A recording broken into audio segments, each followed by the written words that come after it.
What's up, wholesalers? I'm KB, and I've been doing deals for over 20 years, and I'm here to show you how to properly fill out a wholesale contract so your deal doesn't get rejected by a title company.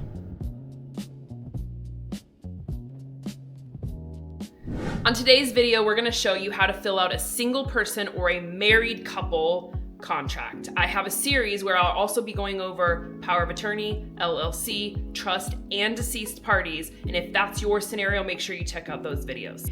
Here's what your contract should look like. You should have a top section, a middle section, and a signature section. The top section would be identified as what the property address is, who the buyer is, who the seller is, the purchase price that you're purchasing it for. The meat and potatoes are your terms. What did you agree upon with your seller? Who's paying the closing costs? How many days till the target close of escrow date? How many days on your target inspection date? And the vacancy of the property being the most important key factors. And then signatures is pretty self-explanatory, but it seems to get messed up quite often, so we will be going through that. Let's get into it. In the top section of your purchase contract, you're going to identify your effective date by two ways. Either you're going to set an effective date, or you're going to make reference to the effective date is the signature on the last signature made in the contract. It's going to have the buyer. When I buy properties as I Buy Homes LLC. So that would be the buyer. The seller's names would be Mary Jones, or if they were a married couple, husband and wife, wife, husband, wife, wife, husband, husband. It doesn't matter these days. Mary and Tom Jones, or Mary Jones and Tom Jones. The property address, which needs to be fully explained. That is a street address, a street name, its directionals, if it has it, a city, state, and zip code. So for example, 123 Main Street North, Mesa, Arizona, 85201. Now, if you are purchasing property using a contract that is a lot or a land, it may not have a directional address, and it is perfectly acceptable to put APN and then the APN or the parcel number, but you still need the city, state, and zip behind it. It is not sufficient enough to just put a parcel number without its identifying factors. The purchase price would be the price that you offered and agreed upon with the seller.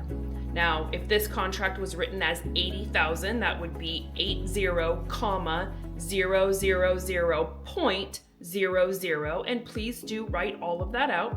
Less your earnest money. I do $100 unless I have to negotiate it in order to get a deal done, which is perfectly acceptable in a case-by-case scenario. You just want to be mindful of how much earnest money you are putting out, because that could potentially lock up the availability for you to go buy another property.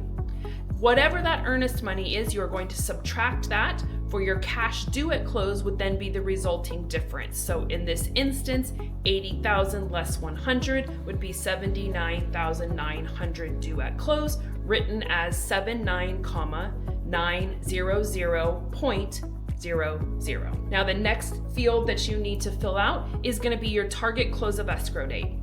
I like to use business dates. I think it's very important because title companies, banks, lenders, things at the county, they're not open on calendar days. And you shorten the available time that you have to get a transaction done if you are working on calendar days and everybody else in the transaction is working on business days. So I have my contract written for a target business days. I typically do 45 days, and then my inspection period will be 30 days.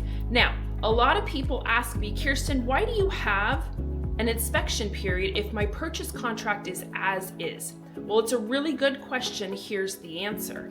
An as is purchase just means that you are agreeing to purchase the property in its current condition as it sits.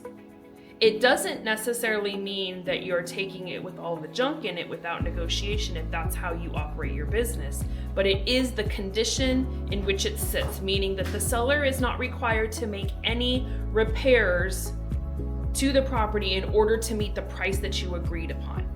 The inspection period is there as your right to verify that the property is in the condition that they stated when you were on the phone with them. And truthfully, it's your time period in which you have to partner with a financial partner or to assign this contract to an end buyer or a financial partner in your network. And you need those days to know that you have somewhere to go. Otherwise, the close of escrow is going to come up, and guess who's on the hook to purchase this property by way of the contract? That's going to be you. Now, the next section of this contract that needs to be filled in is what is the occupancy of the premise? There are a couple of options here. It is owner-occupied, vacant, tenant-occupied, vacant, vacant, vacant, or tenant-occupied, tenant-occupied. Now, those equations mean what it currently sits in now, and at close of escrow, what it's going to be. And you guys have to mutually agree on that, because they all come with their own consequences or expectations for performance between the buyer and the seller. And then I typically have my sellers initial that to make sure that we checked that correctly and that they verified that information. The last piece of this contract is the signature page, and it would probably be ideally the most simplest of all of the contract. However, it's the one that gets messed up the most. Let me tell you why. If I'm buying this property in I Buy Homes LLC, I Buy Homes LLC isn't a person, they don't have a signature. I, as the member of the LLC, have been granted authorization to sign legal documents on behalf of the entity. So the way to set up your buyer signature is on the print line that's pre-typed, or you could template it if you had a template function in your electronic signature. Kirsten Banks, comma, member of I Buy Homes LLC. And then when I go to digitally sign that, it's going to say Kirsten Banks, comma, member. Okay, sellers, a little bit more easy in this scenario. In others, not as much, but the print name would be Mary Jones, and then she would sign Mary Jones. Seller line for Tom Jones would be Tom Jones, printed, typed, and then when they sign it, they would fill out Tom Jones.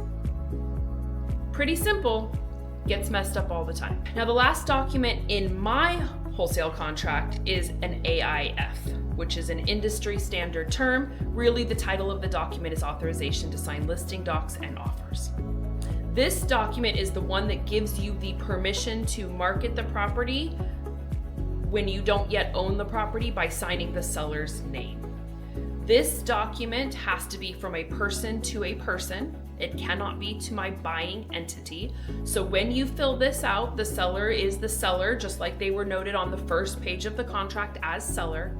And the person that's being granted authorization is not I Buy Homes LLC, because they're not a person, but instead they are granting authorization to me, Kirsten Banks. You could leave it just like that. Or I have some clients, and I have sometimes in scenarios written Kirsten Banks, member of I Buy Homes LLC, so that it ties it together.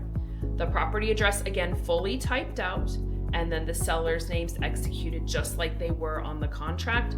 Mary Jones, Tom Jones, and then they each sign appropriately. That wraps up how to execute a contract if it is a single or a husband and wife or married couple scenario.